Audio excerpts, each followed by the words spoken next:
답안에 가까운 거거든요. 그렇네요. 근데 뭐 이런 변형들은 얼마든지 일어날 네. 수 있지만 이제 앞으로 이제 보게 될 가족들이 이건 좀 유대감이 많이 부족하구나. 그래서 우리가 가끔 틀린 걸 보고도 교훈을 얻을 수 있거든요. 그렇죠. 그럼 틀린 걸 한번 살펴보도록 봅시다. 할까요?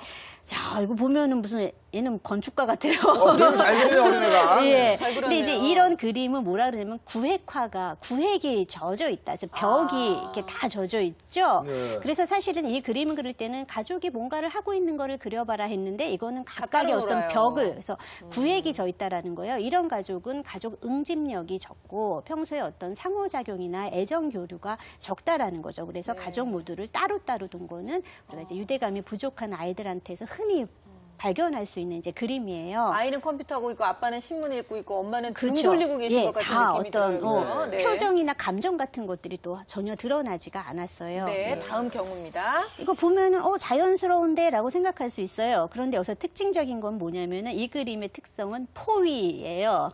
누구 하나를 이렇게 포위시켜 한 사람은 방에 들어가 있네요. 놨어요. 예. 누굽니까? 이거는 뭐 제가 그린 그림이 아니니까 아빠가 누가 그린 건 아빠? 모르지만 아니 아빠는 여기서 신문 예. 읽고 계시는데? 아마 이제 이 가족이 뭐 누나일 수도 있고, 근데 이렇게 이제 특별히 아이들이 보면은 누구 하나를 따로 두는구나. 예, 따로 이렇게 뭐 줄 같은 걸로 이렇게 포유시켜 놓거나 뭐 책장으로 가둬 놓는다거나 아니면 이쪽에 이제 책상 해놓고 요 안에 처박아 둔다거나 이런 것들을 많이 하는데 주로 요게 이제 포위된 가족은 자기에게 어떤 정서적인 어려움을 준다거나 심리적으로 거리감을 느끼는 대상, 그래서 뭔가 이렇게 격리시키고 네. 싶은 대상을 이렇게 이제 포위하는 모습을 볼 수가 있죠. 네네. 제가 보는 이제 많은 아이들에서 이렇게 포위 당하는 요게 있는 존재는 누가 제일 많냐면은 아빠가 제일 많고요. 또 잔소리 많이 하는 엄마는 이제 입에 아예 이제 마스크 채워놓는 입이 없는 경우도 있겠네요, 예, 선생님. 아이들도 종종 정말요. 발견이 그래도 됩니다. 아빠가 좀 집에 없으니까요. 예. 네네. 자, 다음 경우는요. 자, 이거 이렇게 그래도 보면 부족해요? 아니, 애가 화들짝 웃고 있는데 지금. 예, 등을 마사지 해주는 것 같은데. 엄마를 안마해지, 엄마인지 아빠인지. 예, 그래서 네. 이렇게 안마를 해줘서 어머 좋다. 그런데 여러분들이 혹시 여기 밑에 있는 세 사람을 보셨는지. 지금 보이네요. 이게 꽃이 아니라 사람이군요. 그렇죠. 그러니까 우리는 이 큰 그림에 휩싸여서 여기 미처 사람이 있는 것도 몰랐다라는 거예요.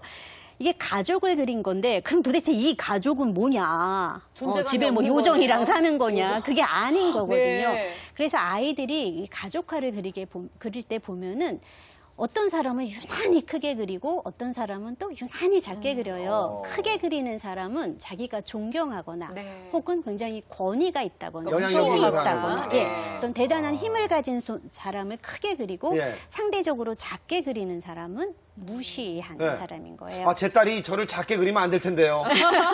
좀 크게 그려줘야 될 텐데요. 이런 예. 생각도 또 하게 되거든요. 그런데 정말 요즘 불행히도 아빠들이 굉장히 작게 그려져요. 왜냐하면 너무 접하는 시간이 없다 보니까. 그리고 요새 아빠들이 또 이렇게 일에 바쁘고 그래서 아내들도 좀 악역은 내가 할게 막 이러면서 야단 치지 말라 그러고 이렇게 좀 만만한 상대로 보이다 보니까 예. 아빠들이 그냥 이런 존재로 전락을 하고 있는데 거기에 비해서 그거는 엄마들은 막 머리도 이만하고 막 눈도 그렇죠. 이만하고 막 이렇게 예. 존재감도 있고 무섭기도 하고 그런 예. 존재가 되잖아요. 네, 다음 그림은요.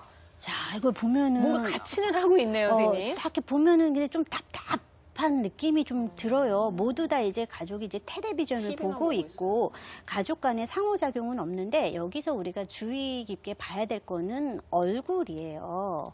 눈, 코, 입도 아예 없네. 예. 그러니까 얼굴이 없어요. 그러니까 얼굴 표정이. 그런데 사람에게 얼굴 표정이란 자기의 정서를 드러내는 그냥 대표적인 수단일 수가 그렇죠. 있는데 이런 얼굴 표정을 그리지 않는 아이들은 어떤 정서 갈등을 갖고 있거나 가족 간의 어떤 정서를 표현하는 것들 그리고 정서로 인해서 어려움을 가졌기 때문에 그런 어떤 정서적인 감정이나 이런 것들을 회피하고 싶은 아이들이 많이 그린 그림이죠. 그래서 정서 교류가 없는 아이들이 종종 얼굴 생략을 많이 보이고 있어요. 네.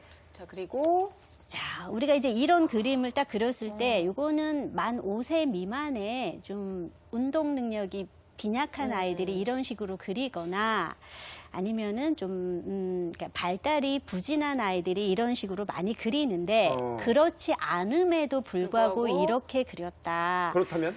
그렇다면 이 아이는 어떤 저항이 그러니까 좀 많다라는 거, 가족 관계에 대해서 이렇게 사람을 그냥 막대기 모양으로 성의 없게 그렸다라는 거는 뭐 가족 불만이든? 유대감이 적고 그런 어떤 갈등을 이렇게 좀 이렇게 어떻게 보면 저항하고 좀 화났다 이런 네네. 표현으로 이렇게 성의 없는 그림을 그린다라고 이제 보는 거죠. 네네. 자, 네, 이렇게 예. 해서 저희가 그림들을 이렇게 봤는데요. 네. 사실은 이제 아까도 그랬어요. 아빠를 그렇게 그리면 안 될 텐데요. 라고 얘기하신 것처럼 오늘 이 그림들을 보고 나도 애들이 이제 유치원 갔다 오면 아니면 또 학교 갔다 오면 바로 그림을 그리게 해야지. 그래가지고 우리 가족에 대해서 어떻게 생각하는지 알아봐야 되겠다 생각하실 텐데 이 그림을 그리게 할 때도 좀 주의해야 될 점들이 있을 것 같아요, 선생님. 예. 그러니까 어떤 가족 유대감이나 이 아이가 가족을 어떻게 생각하는가 이제 보기 위해서는 우리가 이런 가족화를 그려보게 할 수 있는데요. 사실 이제 이 그림 검사의 정식 명칭은 동적 가족화라는 이제 명칭을 동적 갖고 있어요. 가족화. 왜 동적이 있냐면은 아이들한테 그림을 그릴 때 그냥 가만히 있는 걸 그리라는 게 아니라 가족이 뭔가를 해보는 것을 그려봐라고 네. 말하기 때문에 이제 동적 가족화인데요. 사실